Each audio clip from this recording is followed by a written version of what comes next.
आगे बढ़े और बात करें कि भारतीय ज़ेरे इंतजाम जम्मू कश्मीर के जिला किश्तवाड़ में फौज और पुलिस एहलकारों के दरमियान तसादुम का वाकया पेश आया, जिसके बाद पुलिस ने मुतअद्दिद फौजी एहलकारों के खिलाफ मुकदमा दर्ज कर लिया। भारतीय अखबार दी हिंदू के मुताबिक सटा राष्ट्रीय राइफल से वाबस्ता दर्जनों फौजी एहलकार जिला किश्तवाड़ के अथोनी पुलिस स्टेशन में दाखिल हुए, जहां मुबैना तौर पर तोड़फोड़ और एहलकारों पर तशद्दुद किया गया।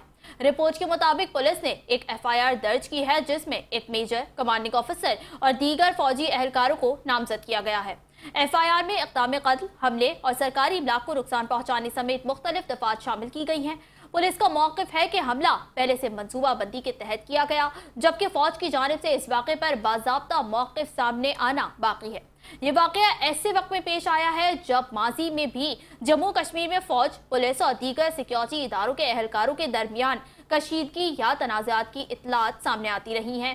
ताहम इस वाक़े के असबाब, जिम्मेदारियों और उसके वसीतर सियासी या इदारा जाती असरात के बारे में मुख्तलिफ आरा मौजूद हैं, जिनकी आज़ादाना तहकीकात और मुतालिका हुकाम के मौक़िफ़ का इंतज़ार किया जा रहा है।